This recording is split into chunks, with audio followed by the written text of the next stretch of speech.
Versez 100 ml de lait dans une petite casserole, puis faire chauffer à feu doux jusqu'à la première ébullition.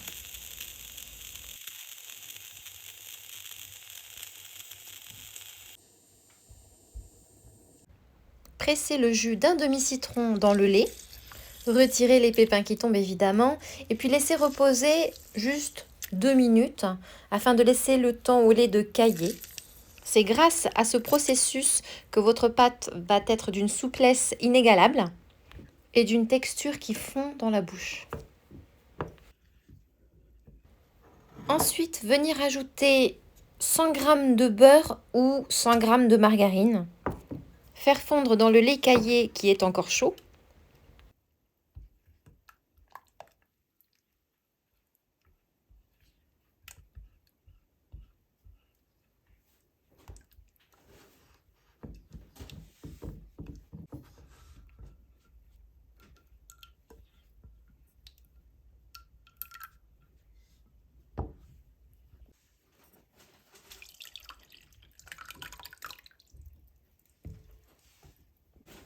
Puis ajouter 260 g de farine qu'on va ajouter petit à petit.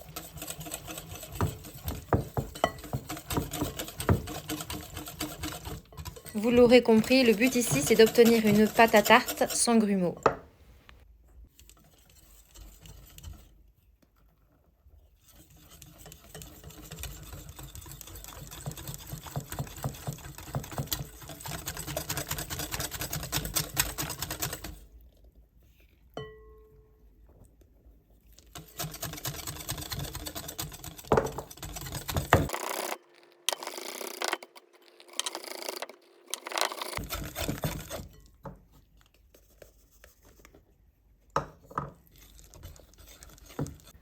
Alors quand la pâte commence à prendre de la consistance, j'utilise plus mon fouet, j'utilise une cuillère.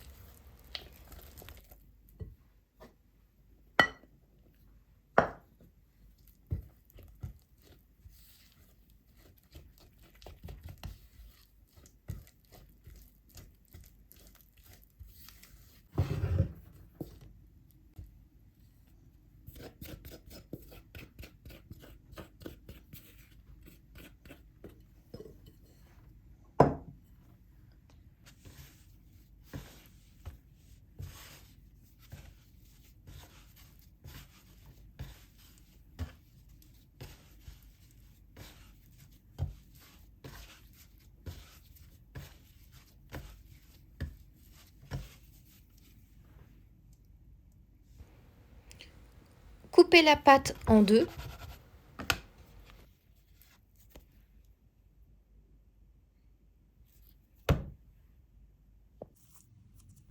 Étalez la première pâte à tarte dans un moule rectangulaire recouvert de papier cuisson. Alors, comme vous pouvez le voir, j'étale avec les doigts. J'étale pas avec un rouleau à pâtisserie. C'est ça la magie de cette pâte à tarte, c'est qu'elle est très très élastique.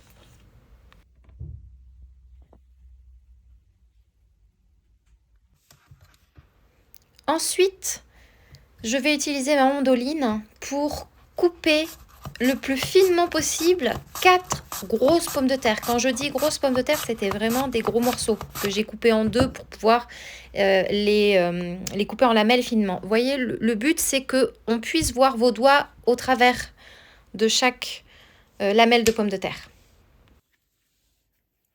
Maintenant, nous allons les mettre sur la première pâte à tarte et nous allons les superposer. Alors, comme vous pouvez le voir sur la vidéo, je les superpose très légèrement.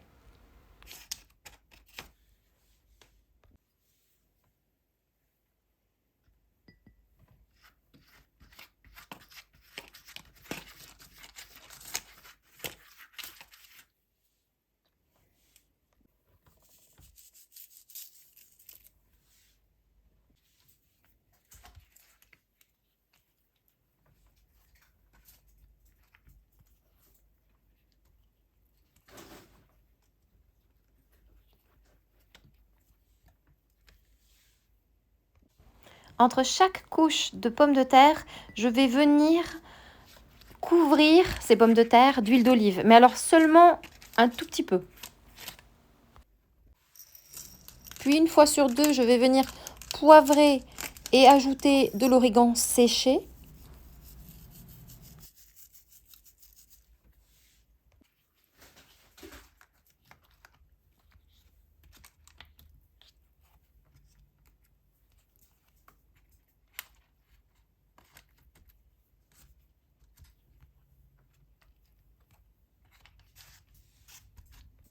N'hésitez pas à presser un petit peu entre chaque couche.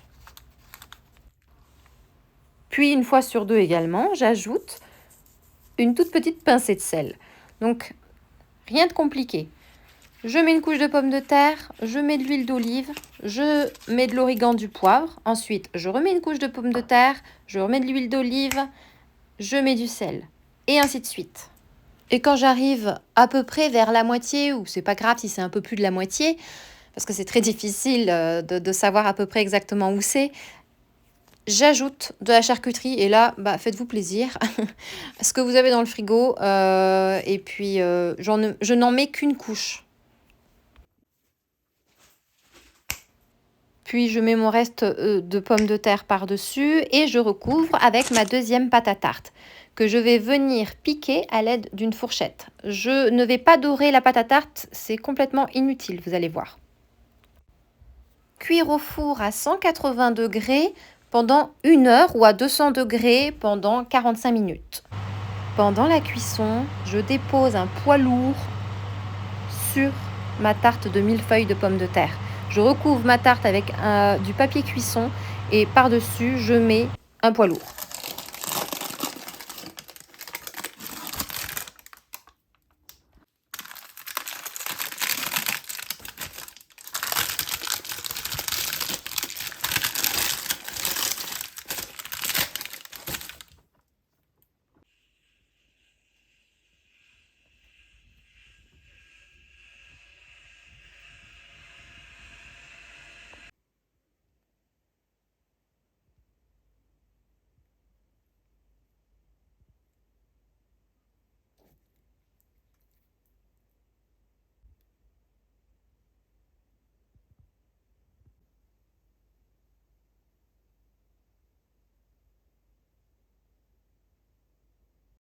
C'est une tarte très simple à faire, elle prend juste un petit peu de temps à être réalisée, mais ça en vaut vraiment la peine parce que c'est délicieux.